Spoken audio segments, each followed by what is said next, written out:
What's up, beautiful people? Good morning, good evening, good afternoon, wherever you're watching from, guys. At the Ballarat wildlife. As you can see, that's the wildlife over here. I'm just visiting this place for the first time. I've never been here before. But it's a place where there's a lot of native animals that belong to Australia, or or some of the most Australian famous native animals. They're gonna be here, so I'm hoping to go and maybe see if I can be let in, despite not booking. Apparently you're supposed to book in before you come, or sometimes I might go and find maybe someone has cancelled their booking and I get an opportunity, and we'll see what happens. Come on, let's do this.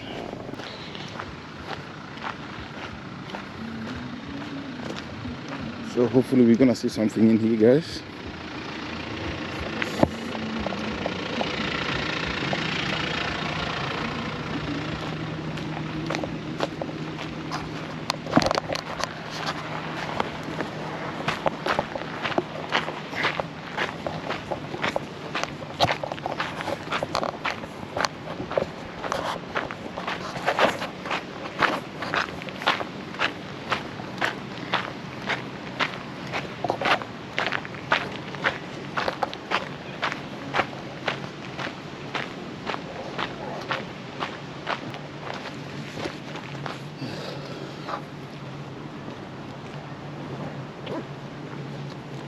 It's pretty quiet today in here actually, so as you can see up there, let me wipe this lens.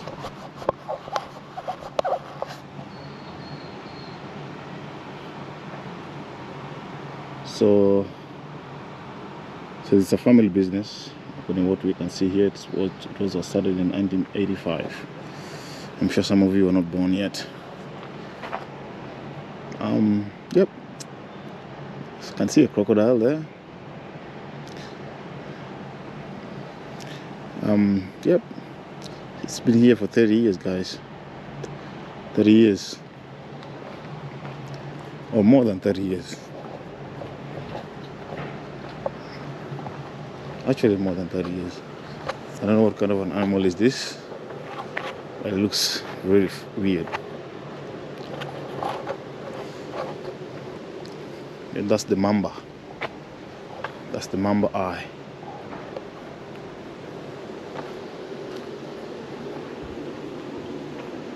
So apparently I need to have a proof of vaccination, guys.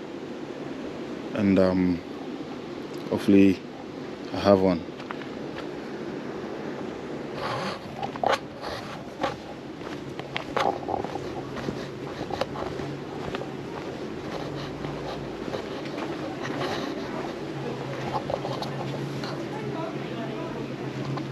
Hi, come in.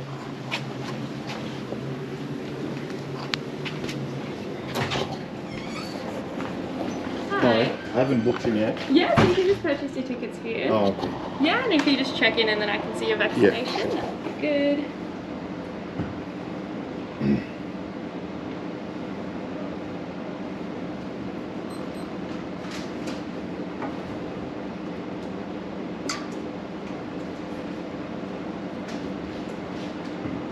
Cool. Were you just paying for one adult? Or? Yeah. Yeah, cool. Yeah. And would you like any kangaroo food? Oh, no. Yeah, cool. How much is it? $4. Yeah, cool. Yeah, you can just grab one of them and I can pop it. Okay. Yeah, guys. Thank you. So it'll be $39. You too. Yeah. So there's a crocodile presentation happening at the moment. If you go straight through the reptile house, you'll get there just in time. It's just about to start. Oh, okay. And would you like a copy of your receipt? No, that's fine. Cool. Thank Thanks. you. Can I film in there? Yeah. Oh. Just, make sure you're safe. Okay. Yeah. Bye. Alright, so guys, the crocodile is being fed at the moment.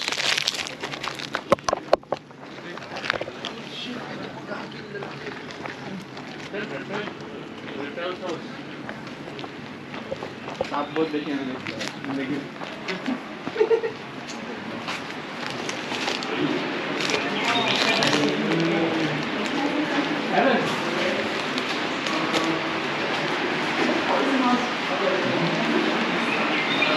we're gonna go straight and see the crocodile that is been fed. And this is the place.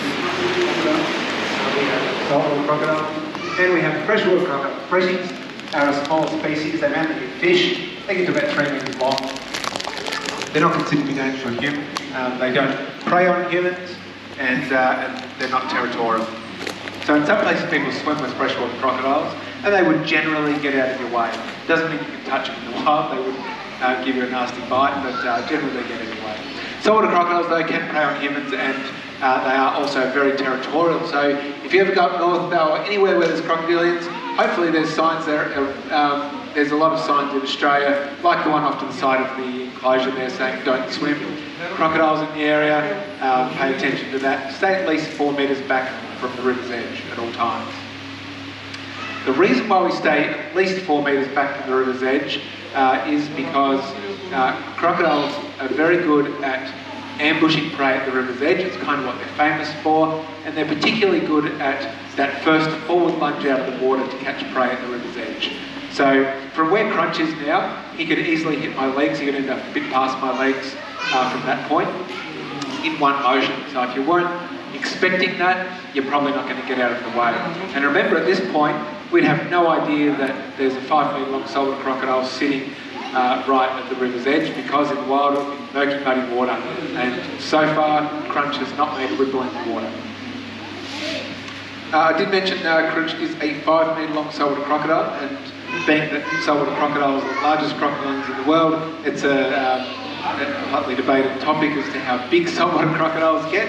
And the reason why it's so debated is because there's scientific measurements which are really accurate, but they're very hard to get, and then there's estimates, and estimates obviously get blown out of proportion.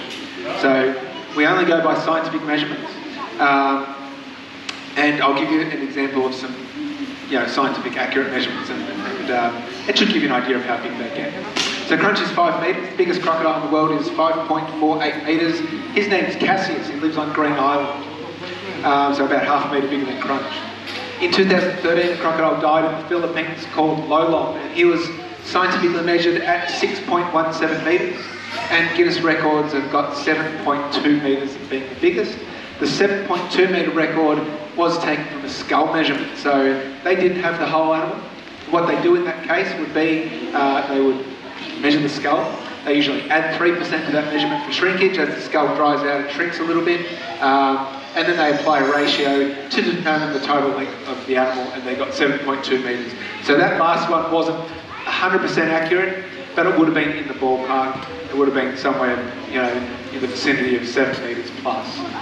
So that's probably the biggest saltwater crocodile ever measured. They've found fossils of 10 metre long saltwater crocodiles, but not the living crocodiles of today. So as I've been speaking, Crunch is probably seemingly not been doing much, but he's actually been demonstrating what saltwater crocodiles are famous for. Like I said before, that's hunting prey at the river's edge, ambushing prey at the river's edge. So he knows exactly where we do this. Most animals have to drink every day. They'll come down at the same time to the same place to drink, and crocodiles learn that routine, so they know exactly when and where to wait. Crunch knows our routine really, really well, so he knows exactly when and where to wait. And if this was in the wild, as the animal dips its head to drink, Crunch would come launching out. Remember, he can out past the roller door in a single motion, and if you weren't expecting that, it would be very, very difficult to get out of the way of. Now, Crunch has been a little bit hesitant to come up lately, and it's partially because Bella has been a pain to work with lately. Oh, it's a pain pie. It's actually really good news, but she's a bit of a pain at the moment, and she's come up twice now and bitten him on the tail as he comes up, so he's a little bit hesitant to do that. We'll see if we can get him out while she's over in the back corner.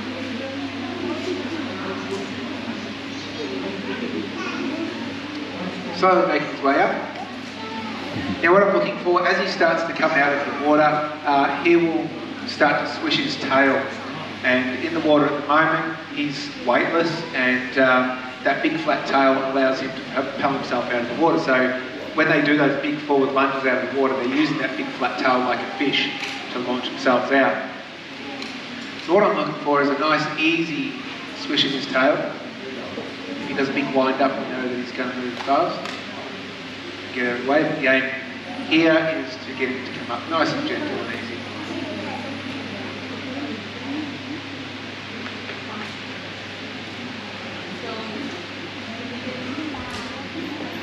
Come on, boy.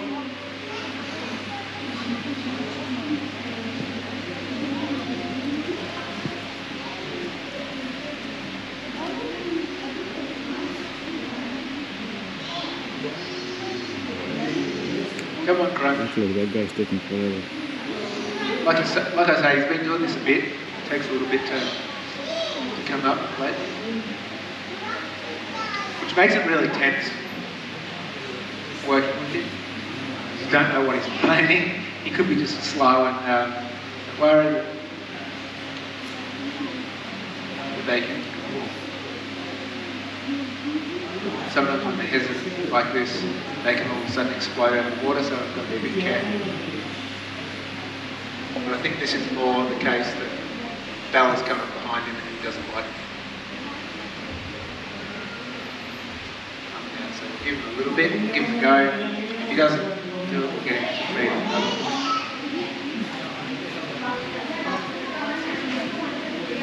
Come on, boy. Crunch, come on.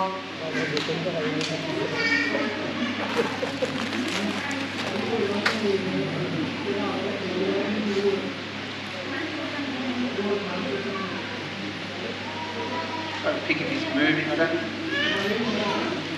Sometimes they move so slowly up that you've got to pick a little rock on the ground or something just to see if his nose is passing. Come on, boy.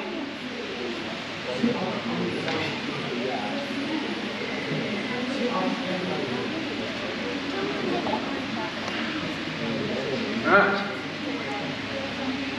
Well, we'll do another way crocs catch prey. See if he'll come up with that. So the other way a croc catches prey was made famous by boat charters. So if you've ever been up north with crocs on a boat charter, hopefully he'll jump up for us.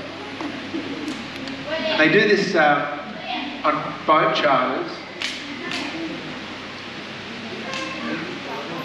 because it's murky, muddy water and you just wouldn't see crocs otherwise.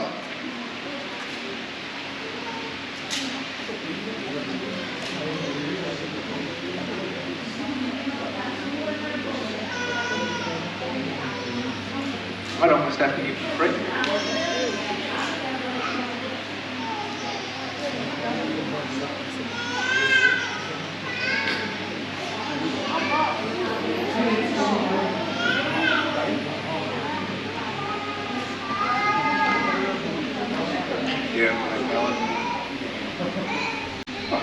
Slowest show we've done in a while. He hasn't missed a show in 8 years, so if this is the show, it'll be very unlikely. We will get to feed, I'm sure.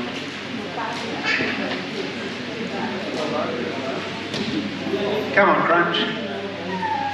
Might have to do a free feed.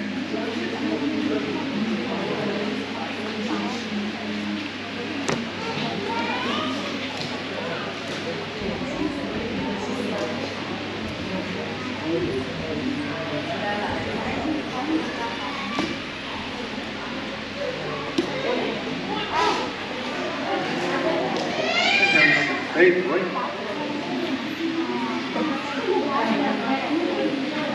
Well, while we're waiting for Crunch to feed,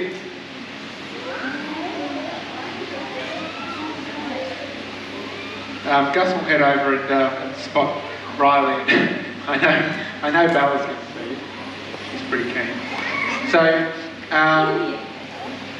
Crunch was taken out of the wild at about that size, and so he's about 5 metres. He'd been in a croc farm for 7 years. He'd never bred for them. He was with a different female, but Bella was born at that croc farm, and she was 17 years old when we got her, and she hadn't bred for them.